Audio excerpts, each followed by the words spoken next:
Tulina mukulu Frank Gashumba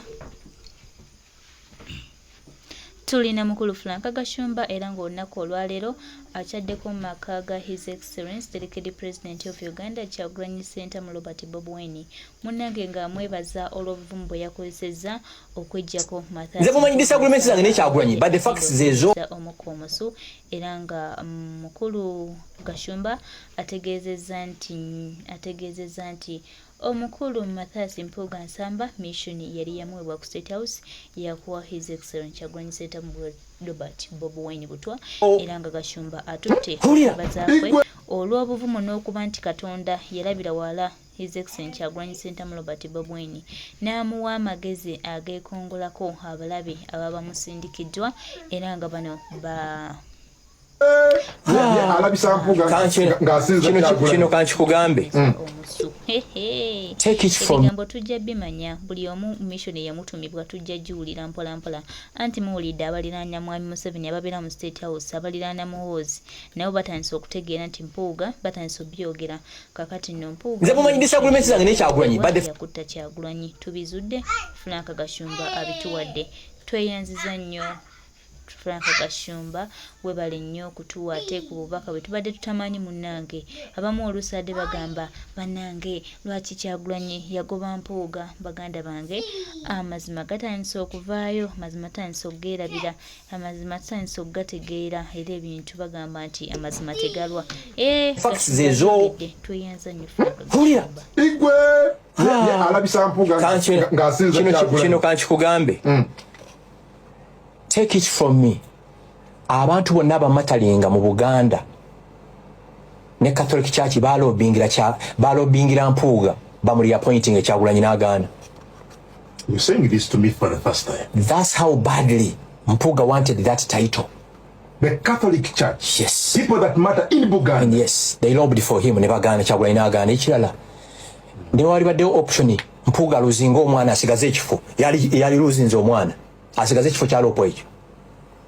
Bano baagala bitiibwa ati babalima mbu bali mu struggle kujjako Museveni baagala bitiibwa. He was that bitter. Yes, I know. Mirundi agiyita miso fe tulina giso enyange nyina giso Gashumba Intelligence Services. Okire yalob every top gun in the Catholic Church, every top gun in Mengo lobbed bamuli appointing. Omanyi ko kyava yayagala okwa outshininga his master. Mpuuga ensobi gye wakola kwagala kwa outshininga Kyagu. Never outshine your master, never. Kyeyakola ng'akola press conference every week, he was so active on social media, alinnya ennyonyi in and out. Kyagu enaga agenda malwaliro n'alambula. Ate nze singa nali Kyagulanyi ate saali mugobye mbadde simugoba mbadde nja kumulinda akole byonna mu metiketi ya Nuupu. Kyagulanyi wakolamu ensobi you overreacted yenkola ya Museveni kadaga nga etawanya Museveni. Museveni n'amulinda mu kalulu kuba sipiika n'aleeta ani Kyagulanyi. Ensobi Kyagulanyi yakoze ya papye wali mulese kuwa commissioner n'akola buli kimu kyonna ku last minute. Aliwa do I care oba bamugobye? You don't care. Biru zange ansasuyako ebyo byamu bya kidongo ebyo nze sikyakyamuka.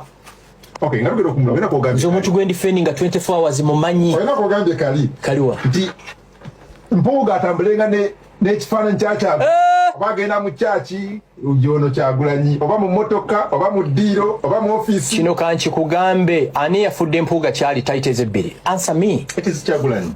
Because he was the osinza otya Yesu gwotalabanga n'otasinza Kyagulanyi yakufuula kyoli? Say that again. Osinza otya Yesu gwotalabanga n'otasinza Kyagulanyi yakufuula kyoli? Kubanga mu history ya Uganda ne bwe giribeera emyaka miliyoni 100 ekifaananyi kya Mpuuga kigenda kubeera mu parliament nga lope nga bwolaba gyolesa ennyonyi. You get it? Kiringanga President Museveni okufuula minister oba state minister kikakatako musinza. Bw'omala okusinza Katonda sinza bazadde bo sinza Yoweri Museveni sinza Kyagulanyi oba ebyo byoyagala tukobye badugati bw'aba Museveni yakufuula kyoli sinza Katonda sinza Allah osinze bazadde bo tereza bino omwami alisoma osinze bazadde bo bw'omaliriza sinze yakufula kyoli kyova olaba sijja kukosa kigambo kino mu nsonyi wesi temugamba nti mbadi miininga kyova olaba yenjawulo wakati w'embwa wulira embwa bw'ogisanga kasasiro ng'eweddewo enjala egiruma yonna eyina embiriizi zigiweddewo egenda kufa n'ogitwala awaka n'oginaaza shampo n'ogiwa emmere n'etereera buli lwodda awaka ebuuka nekugwa mu kifuba okubeera okaminga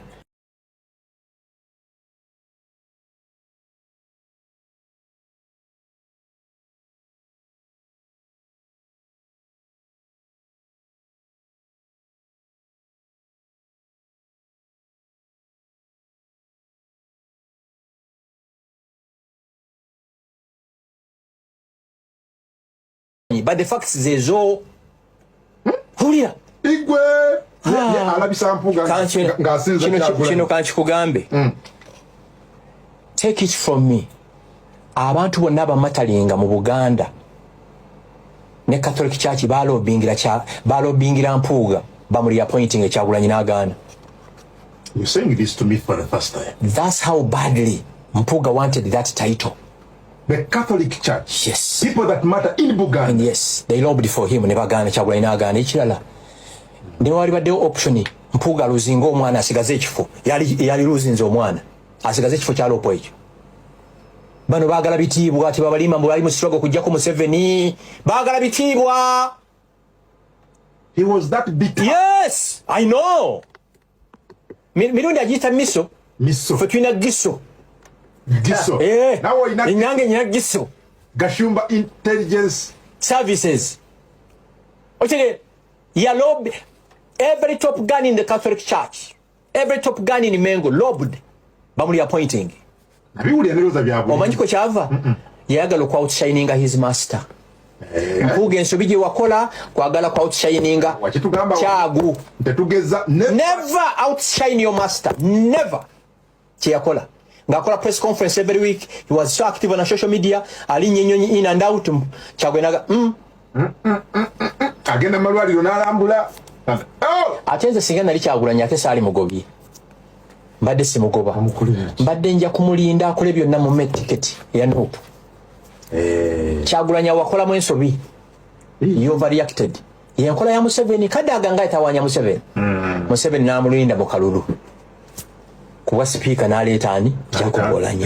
Ensobi Kyagulanyi yakoze ya papier. Wali mulese kuwa commissioner n'akola buli kimu kyonna ku last minute. Aliwa. Do I care oba bamugobye? You don't care. Biru zange ansasuyako. Ansasuyako. Ebyo byamu bya kidongo ebyo. Nze sikyakyamuka. Okay, ngalugero kumulabira ko gambye. Nze omuntu gwe ndifendinga 24 hours mumanyi. Oyina ko gambye kali. Kaliwa. Nti Mpuuga atambulenga n'ekifaananyi kyakyago. Oba agenda mu kyaki ujono Kyagulanyi oba mu motoka oba mu ddiiro oba mu ofiisi. Kino kankikugambe ani yafudde Mpuuga kyali tayiteze ebbiri. Answer me. It is Kyagulanyi. Because he was the osinza otya Yesu gwotalabanga n'otasinza Kyagulanyi yakufuula kyoli. Say that again. Osinza otya Yesu gwotalabanga n'otasinza Kyagulanyi yakufuula kyoli. Kubanga mu history ya Uganda ne bwe giribeera emyaka miliyoni 100 ekifaananyi kya Mpuuga kigenda kubeera mu parliament nga lope. Nga bw'olaba gyolesa ennyonyi. You get it? Kiringanga President Museveni okufuula minister oba state minister kikakatako musinza. Bw'omala okusinza Katonda, sinza bazadde bo, sinza Yoweri Museveni. Sinza Kyagulanyi oba. Ebyo byoyagala. Tukobye badugaki. Banakolese. Bw'aba Museveni yakufuula kyoli. Sinza Katonda, sinza Allah. Osinze bazadde bo. Tereza bino. Omwami alisoma. Osinze bazadde bo. Bw'omaliriza. Sinza yakufuula kyoli. Kyova olaba sijja kukosa kigambo kino mu nsonyi wesi. Temugamba nti mbadde miininga. Kyova olaba yenjawulo wakati w'embwa. Wulira, embwa bw'ogisanga kasasiro ng'eweddewo enjala egiruma yonna eyina embiriizi zigiweddewo egenda kufa n'ogitwala awaka n'oginaaza shampo n'ogiwa emmere n'etereera buli lwodda awaka ebuuka nekugwa mu kifuba okubeera okaminga.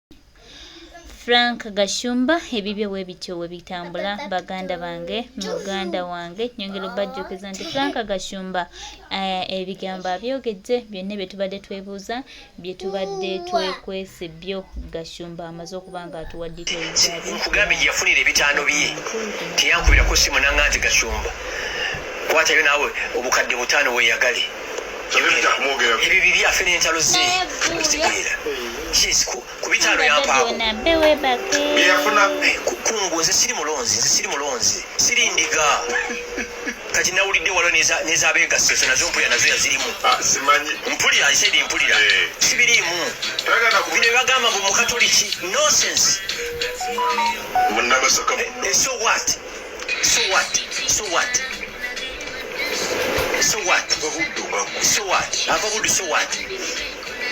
So what?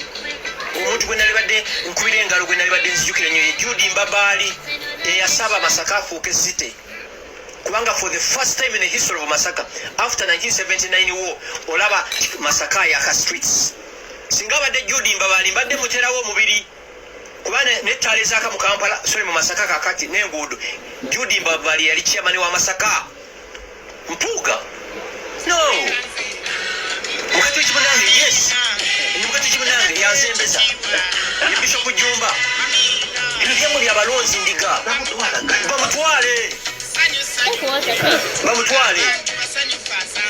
owulira bamutwale muyamba ki nkola wampunko nkola munuupu ebyo byabwe beevume paka namugamba nti ensi bwe yatuwemulanga yonna yalinga asirise okiwulira bo bali effe twebajjagale ffe tuli bakuba si babuuzi ngatto bo bamala okulyanga ettaala zaaka enzikiza ejja titwebake ani nze Gashumba ebyo bibye ate kino nkibagamba mmwe ndi ku radio 1 radio 4 mwabakyanga estimatinga Kyagulanyi ku ground yakyaliko Kyagulanyi kyakoze successfully mukimanyi yefudde nti mutuukirivu nga bwolaba Yoweri Museveni abantu bana Museveni si mubi naye abamusemberedde ne babwekizolete Kyagulanyi kyakoze kati namwe bampuuga kibakakatako tubuulira obujama bwa Kyagulanyi mpulira butolina mukwano gutya mukwano gwange mama wange kambuuse semayi bwe yanjoola mpuuga yajja okuneeyimirira sewungu ye yajja ebyo byambo byabadongo byabalonzi byandiga za bano bapasita abasalwadda abakayanja ezendiga ni Gashumba netawula mu kkooti emirundi 22 mpuuga yankubirako essimu lulwe yetikka omugugu gwe ebitaano yabirya ate information gyennyina miliyoni ebyo ebitaano babimuwa yakamala mu office wiiki 2 tombulya gasi oyo tombulya gasi yabwabwe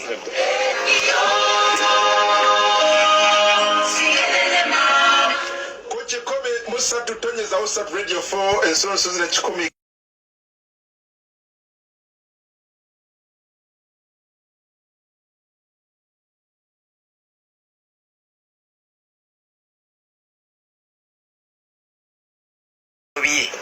teyankubirako simu nanga nti Gashumba kwatayo naawe obukadde butaano weeyagale ebyo bibi afe n'entalo ze ekitegeera ku bitaano yampaako byeyafuna kungu nze siri mulonzi siri ndiga kati nawulidde waliwo n'ezaabeegasse zo nazo mpulira nazo yazirimu mpulira isaidi mpulira sibiriimu bino byebagamba mbu mukatoliki nonsense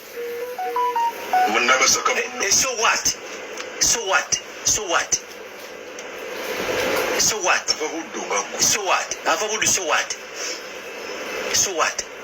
Omuntu gwe nalibadde nkubira engalo gwe nalibadde nzijukira nnyo ye Judy Mbabaali eyasaba Masaka afuuke site kubanga for the first time in the history of Masaka after 1979 war olaba Masaka yaka streets singa badde Judy Mbabaali mbadde muterawo omubiri kubana nettaala ezaaka mu Kampala mu Masaka kakati n'enguudo Judy Mbabaali yali chairman wa Masaka mpuuga no mukati w'ekimunange yes ni mukati w'ekimunange yazembeza ye Bishop Jumba ebyo byamu byabalonzi ndiga bamutwale owulira bamutwale muyamba ki nkola wampunko nkola munuupu ebyo byabwe bevume paka namugamba nti ensi bwe yatuwemulanga yonna yalinga asirise okiwulira bo bali effe twebajjagale ffe tuli bakuba sibabuuzi ngatto bo bamale okulyanga ettaala zaaka enzikiza ejja nti twebake ani nze Kashumba ebyo bibye ate kino nkibagamba mmwe ndi ku radio 1 radio 4 mwabakyanga estimatinga Kyagulanyi ku ground yakyaliko Kyagulanyi kyakoze successfully mukimanyi yefudde nti mutuukirivu nga bwolaba Yoweri Museveni abantu bana Museveni si mubi naye abamusemberedde ne babwekizona Kyagulanyi kyakoze kati namwe bampuuga kibakakatako tubuulira obujama bwa Kyagulanyi mpulira butolina mukwano gutya mukwano gwange ye maama wange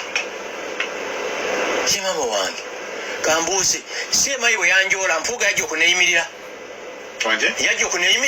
Sewungu ye yajja ebyo byamu byabadongo byabalonzi byandiga z'abano bapasita abasalwadda abakayanja ezendiga mi Kashumba netawula mu kkooti emirundi 22 mpuuga yankubirako essimu nulwe yetikka omugugu gwe ebitaano yabirya ate information gyennyina miliyoni ebyo 5 babimuwa yakamala mu office wiiki 2 tombulya gasi oyo tombulya gasi yabwabwe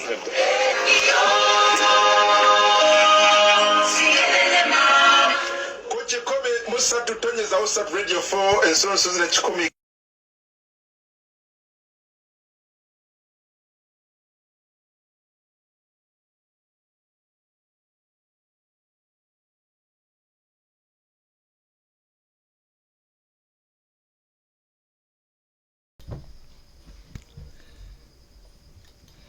Kyagulanyi Center mu Robert Bob Wine Mukama yamuletanga kitangaala era abantu abalaba ng'obudde bukyali kati n'empuuga yamulaba wajalaga era bw'atyo niyejjako omusaswankule omuziina gwali gwagala okumutta n'agugoba walawala ne gugenda walawala eri era tusuubira nti pulezidenti waffe omulungi Kyagulanyi Center mu Robert Bob Wine yalabira wala bw'atyo niyejjako omusaswankule gw'empunga gugende gutuukize mission z'abala.